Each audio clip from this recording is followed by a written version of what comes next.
Olá, futuros médicos! Bem-vindos a esta nossa revisão clínica focada. Hoje a gente vai usar uma abordagem bem esquematizada, de alto rendimento mesmo, para consolidar nosso conhecimento sobre um pilar da vida celular: as vias de degradação da glicose. O nosso objetivo aqui é organizar tudo de um jeito super didático para garantir que os mecanismos moleculares não só façam sentido, mas se conectem direto com a prática clínica de vocês. Para começar a conectar a teoria com a fisiologia real, pensem nessa pergunta intrigante. Como exatamente as nossas células conseguem mudar de combustível assim, do nada, passando do repouso absoluto para uma corrida de altíssima intensidade? Bom, vamos mergulhar nisso agora e entender as demandas fisiológicas, tanto no nível macro quanto micro, que permitem essa adaptação simplesmente espetacular. Nosso roteiro para hoje é o seguinte: 1. Visão geral do metabolismo. 2. O portal da insulina e GLUT4. 3. Glicólise, com seu investimento e lucro. 4. O ciclo de Krebs, a nossa fornalha celular.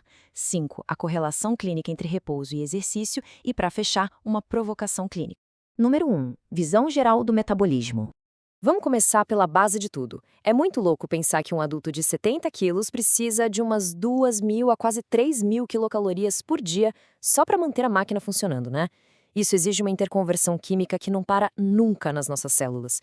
E de onde a gente tira essa energia? Das vias catabólicas. Ao contrário das vias anabólicas, que constroem as coisas, o catabolismo quebra tudo através de reações de oxidação. É esse processo exotérmico que produz os equivalentes redutores e o nosso velho conhecido, o ATP. E aí, vias anfibólicas como o ciclo de Krebs entram como a ponte perfeita entre quebrar e construir. 2. O portal da insulina e do GLUT4.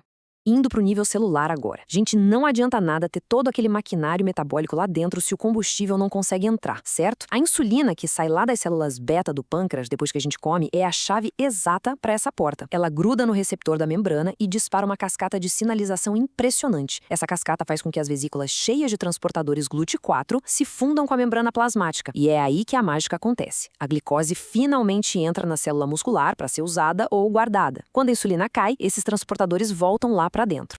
3. Glicólise. Investimento e lucro. Com a glicose agora no citosol, a gente entra na via glicolítica. Para simplificar, pensem na glicólise como um negócio financeiro mesmo. Você precisa de um capital inicial, um investimento de energia, para no fim tirar um lucro metabólico alto. Dá para dividir aquelas 10 reações complexas em 3 passos bem esquematizados. Primeiro, a fase preparatória, onde a célula gasta ATP. Depois, a clivagem, onde aquela molécula de glicose de 6 carbonos é rachada no meio, virando 2 de 3 carbonos. E, por fim, a fase de pagamento, onde a célula colhe os lucros em formato de ATP e NADH. Então, no saldo final, essa via exergônica não te deixa no vermelho. Olha só o contraste direto entre o investimento e o lucro nessas reações. Na esquerda, a gente tem a ação da exoxinase. Essa enzima gasta um ATP para colar um fosfato na glicose, transformando ela em glicose 6-fosfato. Mas por que isso é genial? Porque agora a molécula está carregada e grande demais para fugir de volta pelo GLUT. Ela está literalmente presa e comprometida com a via. Já na direita, a fase de pagamento brilha. A enzima gliceraldeído 3-fosfato desidrogenase adiciona um fosfato inorgânico e gera nossa primeira coenzima reduzida, o NADH. É o retorno do investimento chegando. E o saldo da brincadeira para cada molécula de glicose: 2 moléculas de piruvato, 2 ATPs líquidos por fosforilação em nível de substrato e 2 NADH. Só que a verdadeira elegância do sistema está na regulação dele. Se a célula está com bastante energia, esse excesso de ATP se liga num sítio alostérico lá da enzima PFK1, freando o processo. Ou seja, a degradação para não desperdiçar nutriente à toa. É uma economia celular perfeita. 4. Ciclo de Krebs, a nossa fornalha celular. Saindo do citosol, a gente entra agora na mitocôndria. O ciclo do ácido cítrico funciona basicamente como uma fornalha. Seguindo o caminho dos carbonos, o piruvato sofre uma descarboxilação, solta CO2 e vira acetil-CoA. Esse é o ponto sem volta, tá? O carbono agora vai queimar na fornalha mitocondrial. Em seguida, a acetil-CoA junta com o oxaloacetato e forma o citrato. Através de várias oxidações e liberação de água e CO2, equivalentes redutores vão sendo gerados de forma contínua até o malato voltar a ser oxalacetato e fechar o ciclo. O detalhe mais importante aqui é o rendimento total, lembrando que estamos contando os 2 piruvatos que vieram daquela glicose original lá do começo. A fornalha nos dá absurdos 8 NADH e 2 FADH2. Essa montanha de transportadores de elétrons é o verdadeiro tesouro gerado aqui, porque eles vão ser mandados direto para as cristas mitocondriais, onde a cadeia respiratória vai fazer a conversão pesada de energia. 5. Correlação clínica. Repouso versus exercício. Bom, agora que a gente domina a bioquímica no microscópio, vamos aplicar isso no movimento humano. A diferença é brutal.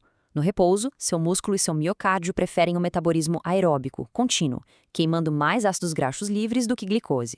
Mas, se você dá um tiro curto e intenso, o corpo esgota a fosfocreatina rapidinho, o uso de glicose pelo músculo pode subir em até 30 vezes, ligando o motor anaeróbico, já que o oxigênio não dá conta de chegar a tempo. A via glicolítica dispara e o piruvato, em vez de ir para a fornalha mitocondrial, sofre fermentação lática, gerando aquele famoso lactato. E tem 3 mecanismos de regulação incríveis que mostram essa dinâmica. Primeiro, durante o exercício intenso, a contração muscular ativa a enzima AMPK. Ela consegue puxar o GLUT4 para a membrana sem nem precisar da insulina. Segundo, o lactato não é lixo. O ciclo de Cori lá no fígado trabalha pesado para reciclar ele de volta para a glicose. E terceiro, pelo ciclo de Hendel, a gente vê que quando tem muito ácido graxo livre circulando no sangue, eles inibem a glicose muscular, guardando a glicose preciosa para o nosso sistema nervoso central. 6. Provocação clínica. Para fechar nossa revisão de hoje, deixo vocês com esta provocação.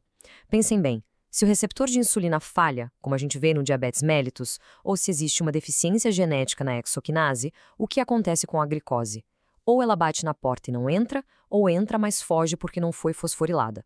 O resultado clínico é o mesmo, excesso de combustível no sangue, gerando uma hiperglicemia severa, enquanto as células, ironicamente, estão ali morrendo de fome sem substrato para a fornalha mitocondrial. Entender esses esquemas é a base absoluta para dominar qualquer fisiopatologia metabólica lá na frente. Continuem firmes nos estudos e até a próxima revisão.